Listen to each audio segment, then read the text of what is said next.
Good evening. You're watching the main news on HKIBC. I'm Janice Lo. Here's a look at tonight's top stories. The Observatory issues the #1 warning signal as Super Typhoon Saola edges closer to Hong Kong. Britain's top diplomat visits Beijing to boost trade and also repair the strained relationship. And tech giant Meta says it has busted a disinformation campaign linked to Chinese authorities. Hong Kongers are told to brace for a wet and windy weekend as Super Typhoon Saola approaches coastal Guangdong. The observatory issued a standby signal #1 earlier this evening, with a higher signal expected tomorrow. Macy Monk reports. With Saola fast approaching, the observatory issued the standby signal #1 at 5:40 p.m. The super typhoon remains about 600 kilometers east-southeast of Hong Kong and is expected to edge closer in the coming days. According to the present forecast track, Saola will maintain a distance of over 300 kilometers from Hong Kong tonight and tomorrow morning. The standby signal #1 will remain in force before noon tomorrow. As Saola edges closer to the coast of eastern Guangdong, winds over the region will strengthen gradually. The observatory will issue the strong wind signal #3 later tomorrow. The weather agency warned people against taking part in water sports tomorrow, as waves are expected to be rough at times. The tropical cyclone Saola is rather close to Hong Kong on Friday and Saturday. It will be very close to the vicinity of the Pearl River estuary, and the weather will deteriorate very quickly, and there will be squally showers.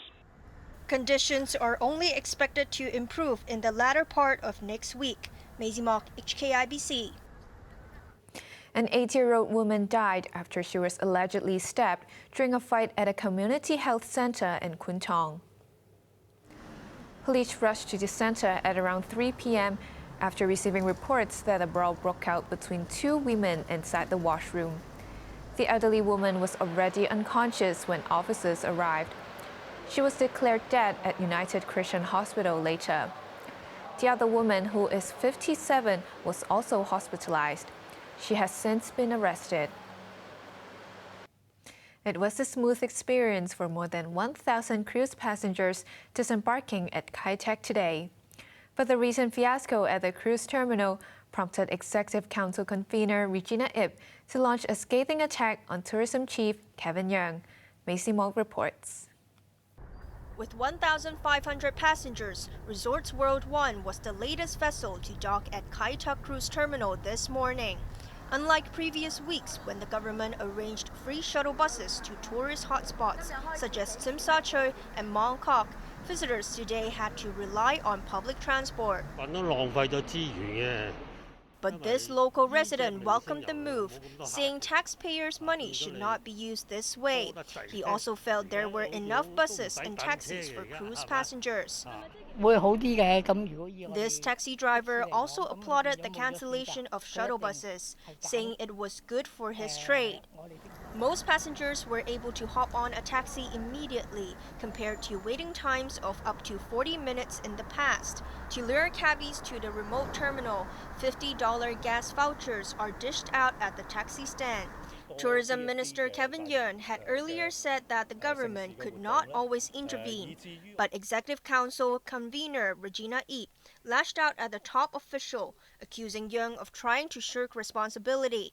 In an op-ed for Hong Kong Economic Times, Ip insisted transport issues for the terminal were not new and were repeatedly discussed in the Legislative Council.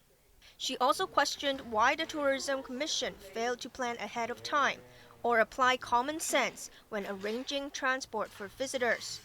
What are their contributions over the years? Ip asked, naming Assistant Tourism Commissioner Henry Lai, who oversees the terminal's operations, as well as his boss Vivian Sum and Yeung.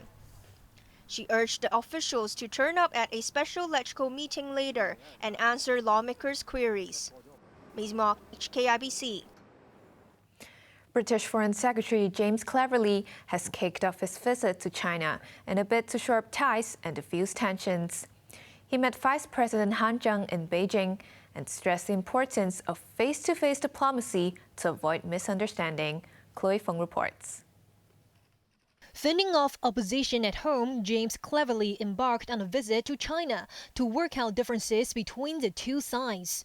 The British Foreign Secretary was received by Vice President Han Zheng in Beijing. Sticking to a diplomatic tone, Han said Cleverly's visit will promote sound and stable bilateral relations.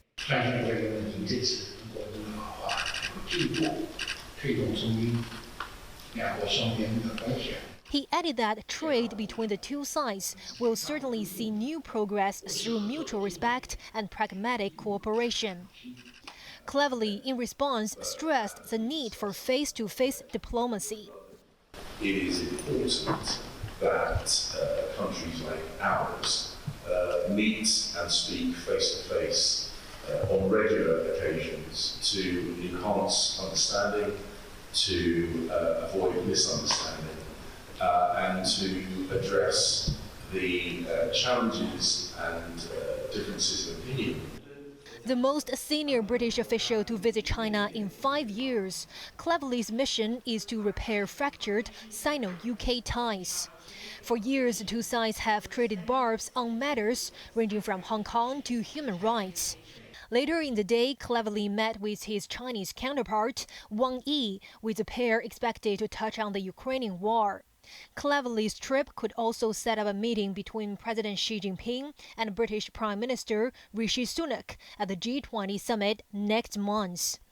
On a separate note, the British Chamber of Commerce in China remains optimistic about doing business in the country, despite the uncertainties. I don't actually buy the notion that the Chinese economy is in serious systemic trouble. Certainly sitting here in Beijing and traveling around China, I'm seeing more consumer spend. Torrens also believed the world's second largest economy is heading in the right direction as it recovers from the dregs of COVID. Chloe Feng, HKIBC. Meta said it has taken down thousands of Facebook users and hundreds of pages linked to a Chinese influence campaign.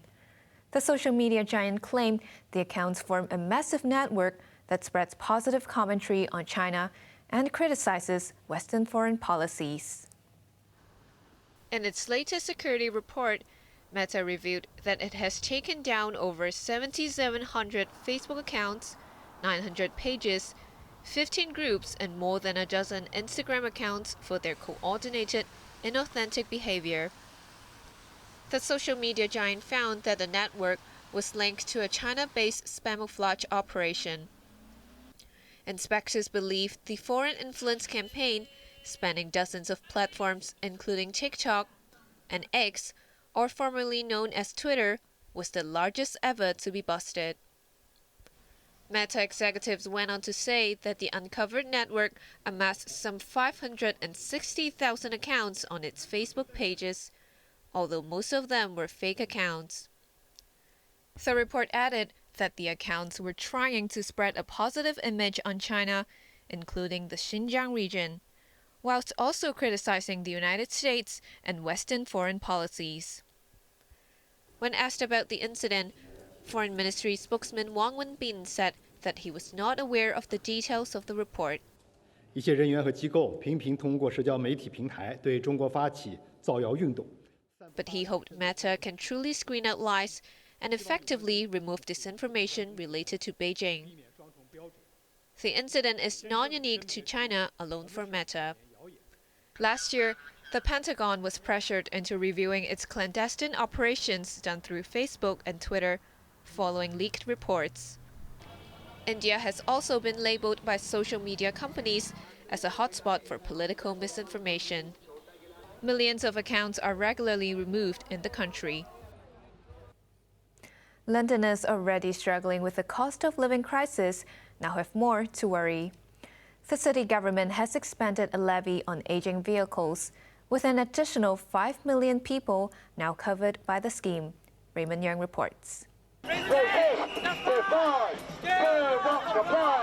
It may already be a done deal, but dozens of angry protesters showed up outside Downing Street to voice their opposition against London's decision to drastically expand a charging scheme for aging vehicles.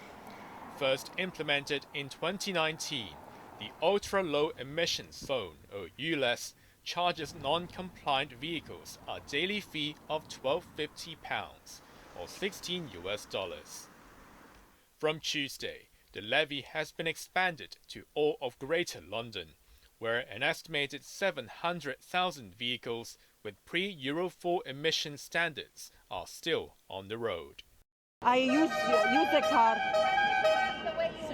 twice a week to go shopping, and from now on it costs me an additional £25 a week. I refuse to change it because it never gave me any problem and is super reliable. Yes, the environment, yes, it will help people, if not now, but in the long run.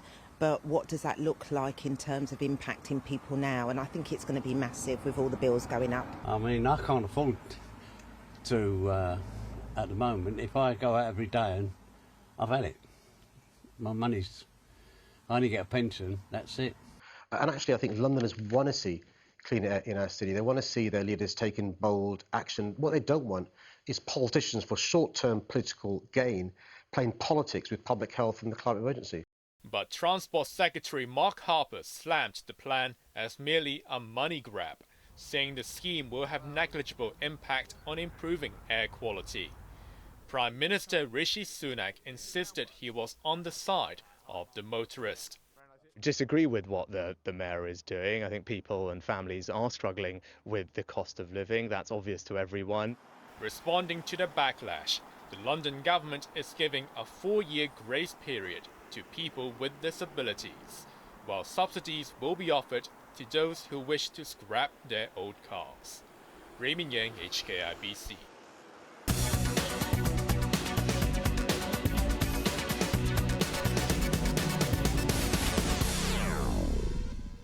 Hong Kong stocks finished flat today, as efforts in both the SAR and Beijing to boost market liquidity were offset by profit-taking. The Hang Seng Index ended the day down by 1 point. To the top 10 active stocks, Tencent lost $3.60, Alibaba lost 55 cents, HKIBC gained $1.60, while Meituan lost $3.10. Tracker Fund lost 3 cents, Kuaishou down $3.70, while AIA gained 75 cents. To the foreign exchange against the Hong Kong dollar, the euro is at 8.54, the pound's at 9.93, and the Canadian dollar is at 5.78. Over in the UK market, the FTSE 100 is currently up by 28 points. Finally, the weather. Just a reminder that the #1 standby signal is in force. It remains dry and hot tomorrow, with temperatures of 27 to 32 degrees. Conditions are expected to deteriorate in the coming days. That's our main news for Wednesday night. Join us for more news at 11. Thanks for watching. Good night.